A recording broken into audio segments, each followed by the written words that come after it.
El Economista Podcast.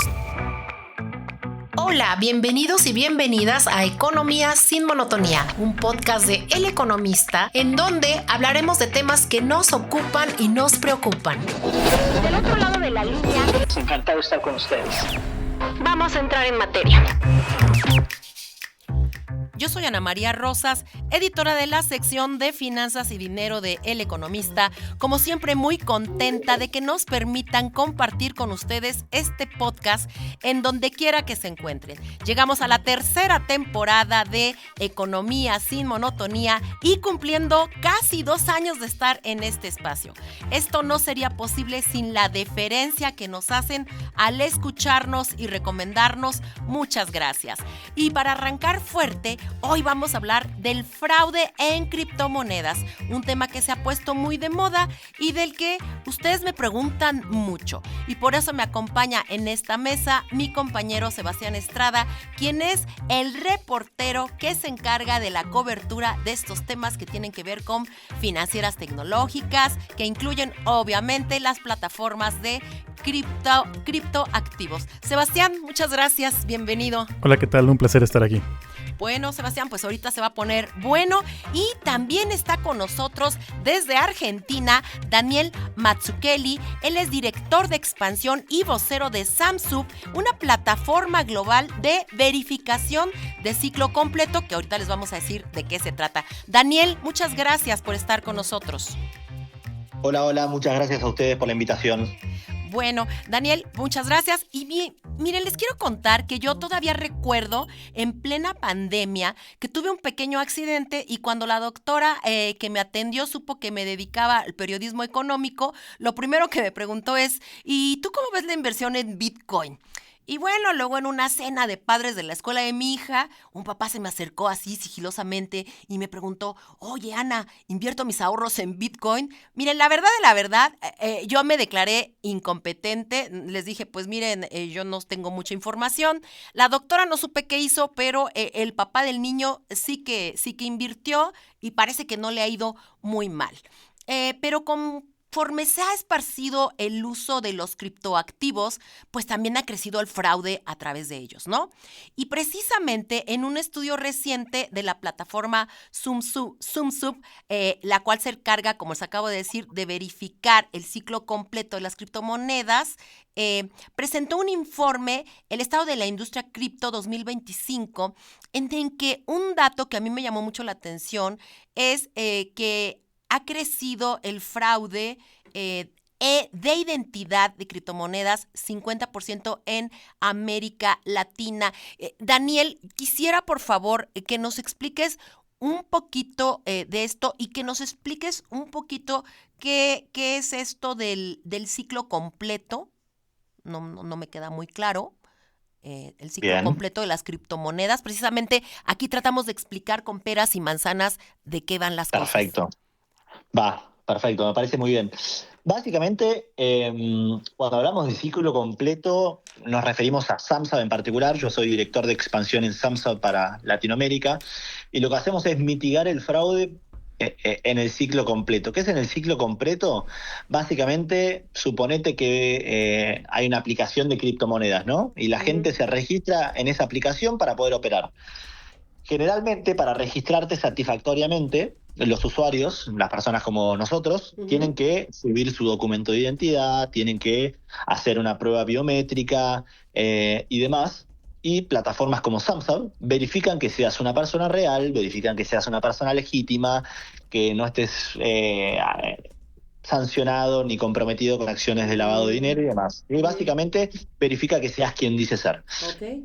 Esa es una parte del ciclo. La otra parte es cuando el usuario empieza a operar, ¿sí? Cuando empieza a comprar criptomonedas, a vender y demás, ¿sí? Entonces, eso es la parte que nosotros llamamos monitoreo transaccional. Monitoreamos todas las transacciones que el padre de la amiga de tu hija hizo, ¿no?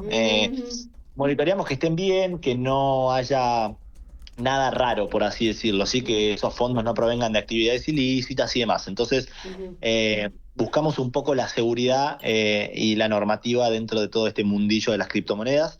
Y como bien dijiste, sí, el fraude en el sector de criptomonedas se disparó casi un 50%.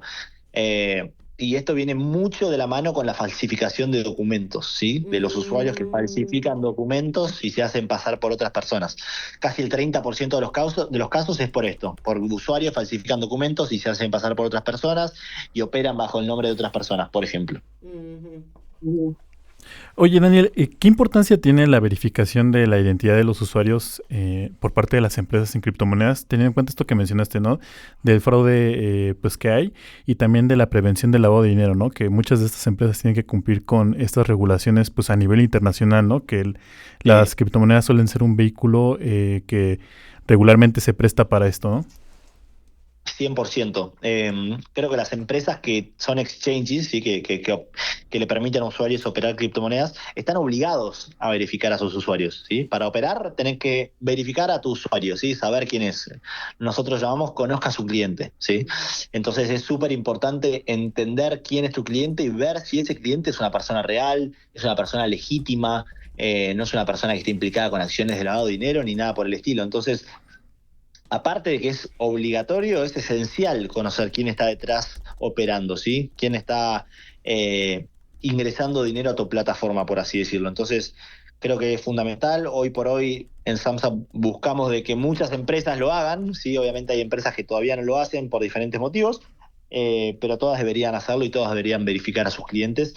Que también esto ayuda a que la tasa de fraude baje, ¿no? Porque se evitan muchos casos de falsificación de documentos, suplantación de identidad y demás.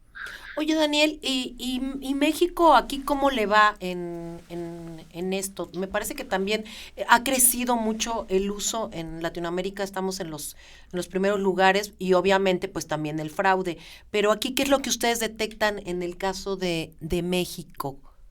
México en particular experimenta un crecimiento promedio del 53% anual en incidentes de fraude. Está entre los 5 países de Latinoamérica con la tasa de fraude más alto en criptomonedas, ¿sí? En la industria de cripto. Obviamente también hay otras industrias, como por ejemplo, no sé, las aplicaciones de citas, los medios online, banca, Sí, claro, seguros, claro. videojuegos y demás, que también hay fraude, pero yendo específicamente en cripto, está entre los 5 países de la TAM con la tasa de fraude más alta. Obviamente también esto se debe a la adopción que hay en México por las criptomonedas, ¿no? Hay muchos mexicanos sumergidos en el mundo de las cripto, de Bitcoin, Ethereum, Solana y demás. Entonces, creo que la adopción que está habiendo en México es muy fuerte y bueno, a mayor adopción también viene de la mano un poco con fraude, lamentablemente. Sí, por desgracia. Muy bien, Daniel. Oye, ¿qué tipos de fraudes son los que han identificado y cuáles de estos que ya identificaron son los que más afectan a los usuarios? Buenísima pregunta. Que afectan a los usuarios, por ahí, yo creo que hay uno que es muy normal, muy común ahora, sobre todo en México, que es deepfake. No sé si están familiarizados. Sí, Que sí. básicamente es, el estafador utiliza la inteligencia artificial para hacerse pasar por otra persona. Supongamos que yo soy un estafador y utilizo la inteligencia artificial para mi cara, hacerla pasar por la cara de otra persona, ¿no? Entonces intentar con ese video, con esa cara, registrarme en diferentes aplicaciones de cripto, de banca, de videojuegos, criptomonedas y demás. Entonces el deepfake es hoy por hoy uno de los mayores fraudes que se están viendo, sumado a obviamente la falsificación del documento, ¿sí? Documento que es de Pepito Pérez, le cambio el nombre a Juanito Rodríguez y trato de ingresar a diferentes sitios con ese documento adulterado y hago operaciones y nada pasa porque total no soy yo, ¿sí? Entonces esos típicos son los casos fraudulentos más fuertes. Y aquí, por ejemplo, bueno, una cosa es, a lo mejor existe el fraude hormiga, pero también aquí están ustedes enfrentándose ya a operaciones de lavado de dinero, ¿no? Al riesgo Sí, de que haya estas operaciones ilícitas, ¿no? sí, justamente eso es lo que se trata de combatir mucho, el lavado de dinero. Por ende, nosotros en particular cuando verificamos un usuario, verificamos a esa persona contra listas de vigilancia a nivel local, regional y global, ¿sí? Verificamos que ese usuario no esté, no sé, siendo buscado por la policía local o esté en la ONU, Interpol y demás, ¿sí? Tratamos de hacer un chequeo bastante exhaustivo de esos usuarios porque las criptomonedas se dieron como una vía muy fácil para el lavado de dinero hoy por hoy. Para que se den una idea, en el 2024 las estafas relacionadas con criptomonedas alcanzaron al menos 10 billones de dólares a nivel global. ¿Billones? ¿Sí? Con un crecimiento... Billones, sí. Ajá. 10 billones. Ajá. Ajá. Con un crecimiento promedio anual del 24% desde el 2020. Quiere decir esto que las estafas solo en la industria de criptomonedas alcanzaron casi 10 billones en todo el mundo, ¿sí? Entonces, se mueve muchísimo dinero por estas vías y con la poca adopción que hay hoy, ¿sí? Porque si hablamos en términos reales, no toda la población utiliza criptomonedas. De hecho, en América Latina, la mitad de las personas que vivimos en América Latina están desbancarizadas, ¿sí? O sea, el 50% de las personas de América Latina no tienen acceso a una tarjeta de crédito o una cuenta de banco. Imagínate a una cuenta de criptomonedas. Menos a cuentas de cripto. Bueno, yo no tengo, no sé mi compañero. ¿Tú tienes, Sebas? Cuenta sí. Ah, mira, él más listo que yo. Bueno, pero son muchísimos menos. Entonces, a medida que esto se vaya adaptando cada vez más, que yo creo que en el correo de los años que vienen la tendencia de la adopción va a ser súper exponencial, cada vez van a haber más fraudes, cada vez va a haber más movimiento de dinero y demás. Entonces cada vez hay que tener más cuidado, cada vez hay que estar más encima de las regulaciones que lancen cada gobierno en cada país. Entonces sí, es algo muy latente el lavado de dinero, el fraude y demás en esta industria. Y precisamente aquí yo te quería preguntar, en esta parte de la legislación, pues todavía falta mucho. Por ejemplo, aquí en México no es incautable porque no existe. Entonces llega un momento en que si a ti te están investigando o a ti te defraudaron, pues no hay manera jurídicamente de que un juez pueda ordenar que te incauten una cuenta, no sé, una billetera, ¿no? Por así decirlo. No hay manera Sí. en México. ¿En otros países sí de la región se puede hacer esto? Mira, en Latinoamérica cada vez se está tratando de implementar un poquito más esto. Hay una regla que se llama Travel Rule, ¿sí? Que básicamente es informar sobre las personas que envían dinero y reciben dinero, ¿sí? Que hoy por hoy en Latinoamérica solo se está implementando, creo que en Argentina, pero no estoy del todo seguro, y en el resto de Latinoamérica no.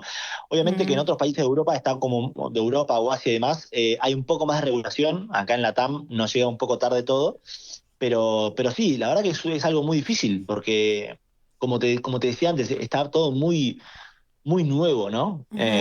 Entonces cuesta adaptarse y creo que va a llevar tiempo, ojalá que sea rápido, pero para que se den una idea, 6 de cada 10 empresas de criptomonedas a nivel mundial, ¿sí? O sea, de todas las empresas cripto a nivel mundial, 6 de cada 10 anticipan que las regulaciones se vienen muy estrictas en un futuro cercano, ¿sí? Entonces yo creo que se vienen cambios para las criptomonedas con el correr de los años que vienen. Interesante, Daniel. Oye, en este contexto y teniendo en cuenta lo que nos acabas de comentar sobre pues que la regulación apenas va, digamos, de alguna manera comenzando a nivel Latinoamérica, ¿qué medidas son las que ya están tomando pues las plataformas, las empresas que se dedican a facilitar estos activos? Porque si bien hay una regulación laxa, también vemos que pues hay gobiernos interesados que ya están castigando actividades ilícitas. Por ejemplo, en Estados Unidos el año pasado vimos muchas de estas acciones.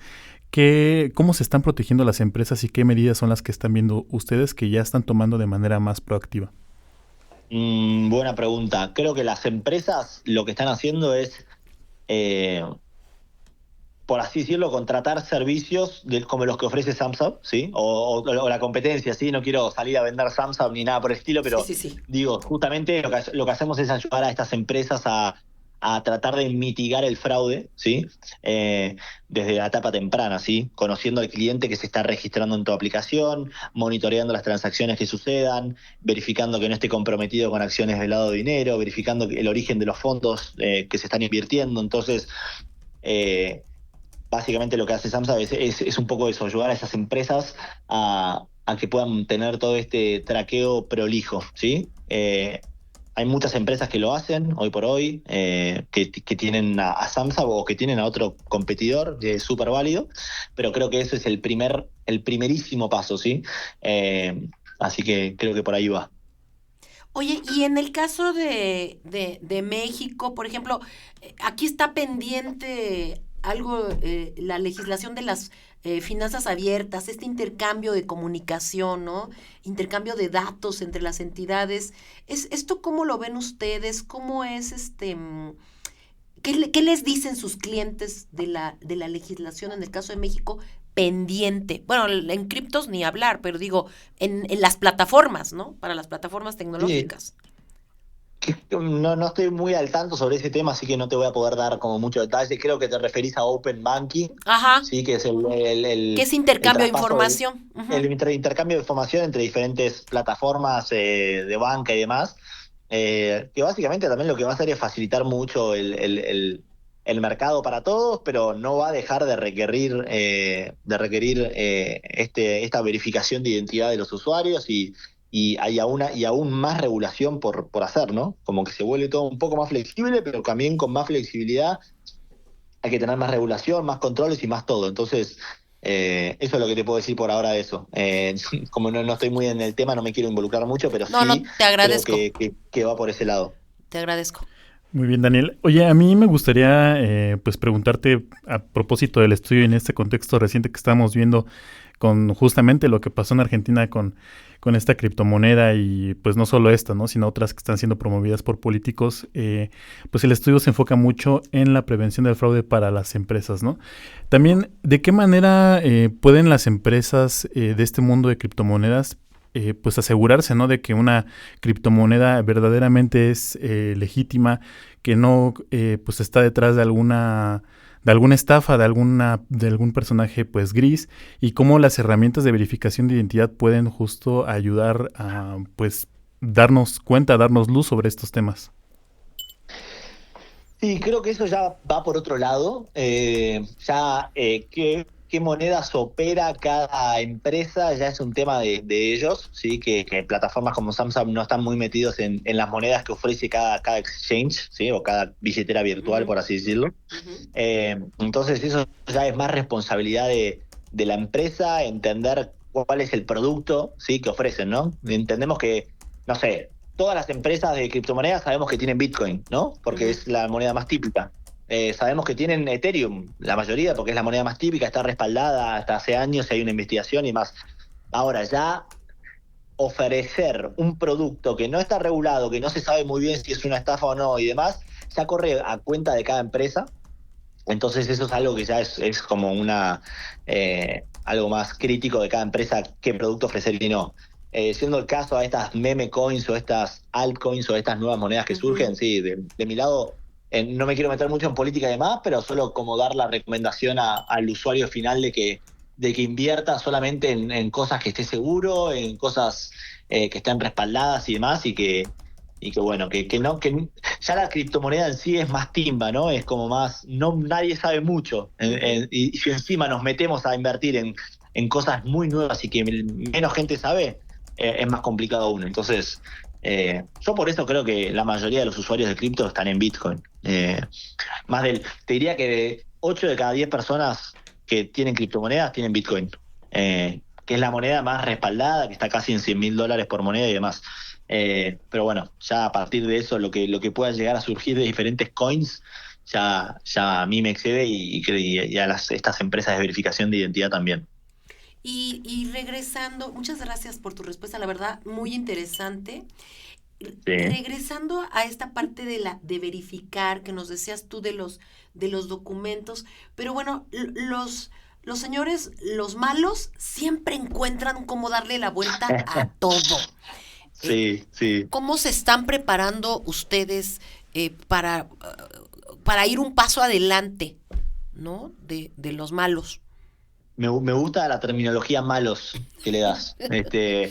Me parece que es muy, muy, muy práctica, ¿sí? Muy, muy baja a tierra. Creo que a los malos se los combate con la misma tecnología que ellos. ¿Qué quiero decir? Generalmente ellos utilizan tecnología para poder pasar por estos filtros y sistemas de seguridad que empresas como Samsung ofrecen, ¿no? Ujú. Entonces, algo que hacemos mucho eco en Samsung, por ejemplo, es Fight AI, with AI. Entonces, ¿qué quiere decir esto? Combatir la inteligencia artificial con más inteligencia artificial, ¿sí? Hoy la inteligencia artificial sirve para crear fotos, videos, truchos y demás. Viste que hoy podemos ver cualquier imagen o video editado y no sabemos si es real o no. Así es. Eso es mucho por la inteligencia artificial, ¿sí? Por el fácil acceso que tiene todo el mundo, por la rapidez con la que crea fotos, por la rapidez con la que crea videos y demás. Todo eso se crea con inteligencia artificial y es el mecanismo número uno para estafadores o para los malos para entrar en estas billeteras virtuales y operar a nombre de otra persona. Entonces lo que hace SamSab es combatir esta inteligencia artificial con más inteligencia artificial, ¿sí? Acá se trata de ver quién tiene el mejor producto, quién tiene la mejor tecnología y el sistema más robusto para detectar estos casos de fraude, ¿sí? Generalmente se detectan, y eso es lo bueno, entonces por eso recomendamos que todas las empresas tengan un detector de fraude o un detector de verificación de identidad y demás, porque así minimizaríamos mucho todo el juego de estos personajes maliciosos para el ecosistema. Muy interesante todo lo que sucede con este tema de la IA, Daniel. Hay una cosa pues bastante preocupante que son las identidades que se crean a partir de inteligencia artificial. Hay muchos videos, ¿no?, de personas que recrean virtualmente, pero esto ya está alcanzando un nivel en el que incluso se pueden aperturar cuentas con identidades falsas. ¿Qué tan plausible están viendo este riesgo y sobre todo qué tan preocupante es a futuro teniendo en cuenta los pasos tan agigantados que hemos visto que ha dado la inteligencia artificial, particularmente en el último año, ¿no? Las principales amenazas de la inteligencia artificial son las deepfakes, ¿sí? Lo que dije recién de crear una imagen, un video falso y esa manipulación biométrica, ¿sí? Lo que pueden hacer con eso los malos o los estafadores es crear identidades falsas, ¿sí? Y con esas identidades falsas pueden hacer el proceso de onboarding en diferentes compañías, pueden usar esos videos deepfakes para hacer verificaciones en vivo, ¿sí? Simular que son una persona que está haciendo, por ejemplo, el movimiento circular que pide la típica empresa. Pueden manipular las fotos, ¿sí?, para parecerse a otra persona, acceder a cuentas ajenas. Realmente es monstruoso todo lo que se puede hacer, ¿sí? Entonces, no sé si me olvidé la pregunta o qué, a ver si me quieren repetir, que me entusiasma este tema de la deepfake. Entonces ¿Cómo se están preparando ustedes? Es decir, hablas de esta parte de combatir inteligencia artificial con inteligencia artificial, sí, pero pues teniendo en cuenta que como dijo Ana, los malos avanzan también. ¿Ustedes de qué manera están avanzando también, adoptando tecnología para ponerse a la vanguardia, evitar que les metan un gol por ahí con estas nuevas herramientas y los aprendizajes que está teniendo la inteligencia artificial? Buenísima pregunta. En SamSab utilizamos por ahí análisis de inteligencia artificial para detectar inconsistencias, por así decirlo, en expresiones faciales, en movimientos anormales, en píxeles alterados en diferentes imágenes o videos. Creo que SamSab es una plataforma, es un producto que está hace varios años en el mercado y se va perfeccionando con mejor tecnología, con machine learning y demás. Entonces, hoy estamos con muchas certificaciones y demás como validados, ¿sí?, que podemos hacerle frente a estos estafadores, por así decirlo. Pero sí, decime. Sí, sobre todo porque en las criptomonedas es un mundo que está muy susceptible al fraude, ¿no? Digo, a propósito también del estudio, hay historias terribles, ¿no?, de gente que ha perdido años de patrimonio invertidos en criptomonedas justo por identidades, ¿no? Hay casos y reportajes de terror donde usuarios se hicieron pasar por ellos un robot prácticamente. ¿Ustedes qué tan frecuente ven estos casos aquí en Latinoamérica? Se veían mucho en Estados Unidos, pero aquí en Latinoamérica, teniendo en cuenta el nivel de adopción que ya ha escalado, ¿qué tan frecuente se ve?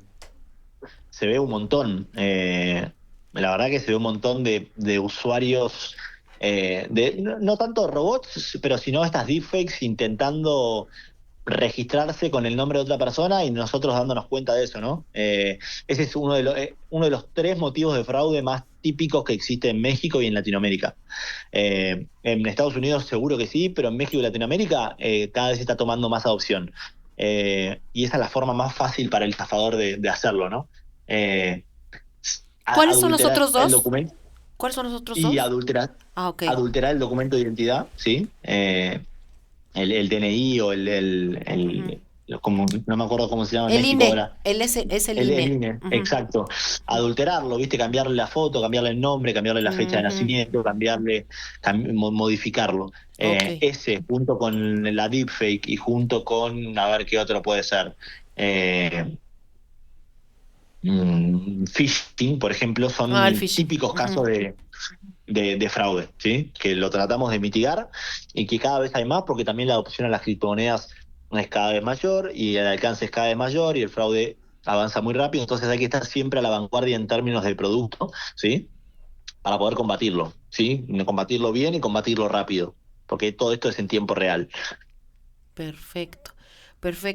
Pues, Daniel, ¿algo más que quisieras tú destacar de este estudio y que no lo estemos considerando? Ahora sí que hicieron una chamba bastante interesante, un trabajo bastante interesante. No, de mi lado, remarcarle a los usuarios lo que dije antes de la inversión segura y no meterse en cosas que suenen raras, ¿sí? Exacto. Y para el lado de las empresas, tener verificadores de identidad como SAMSA o como otros también, aunque SAMSA es el mejor, ya lo sabemos, pero bueno. Nada, básicamente cuidar a las dos partes, ¿no? Que el usuario sea cuidadoso dónde invierte y en qué plataformas opera y que las empresas tengan todos las regulaciones al día y verifiquen a todos sus usuarios que operan en las plataformas y impulsar un poco esta educación financiera que en la parte de criptomoneda viene un poco por ahí más lento, ¿no? Versus la fintech y la banca y demás. Así es. Entonces, tratar de impulsar también un poco la educación financiera por el lado de las criptomonedas creo que es esencial y que se use la tecnología y las cripto para una buena causa y para el fin con el que se hicieron. Pues, Daniel, muchísimas gracias por haber estado con nosotros. La verdad es una plática enriquecedora para aquellos que no tienen tanta información, no es tan cercano. Me parece que nos has abierto un panorama bastante importante y bueno, a qué nos estamos enfrentando. Sebastián, muchas gracias también por Al contrario. habernos acompañado y bueno, pues yo soy... Muchas gracias. Gracias, Daniel. Gracias, Daniel. Un placer. Gracias, Sebastián. Y bueno, yo soy Ana María Rosas. Como siempre, los invito a que se suscriban a la edición impresa de El Economista, que realmente es muy buena porque les permite aparte entrar a la hemeroteca donde hay mucha información de cómo empezó esto de las criptomonedas, hace cuántos años. Ahí lo van a encontrar. Nuevamente les agradezco que hayan estado con nosotros en esta emisión, en estos 2 años, en todos los capítulos donde tratamos de abordar temas que nos ocupan y nos preocupan. Por favor, también consulten toda la oferta de podcast que hay. Cada vez hay más ricos de temas que a todos nos interesan. Muchísimas gracias por haber estado con nosotros. Yo soy Ana María Rosas. Hasta la próxima.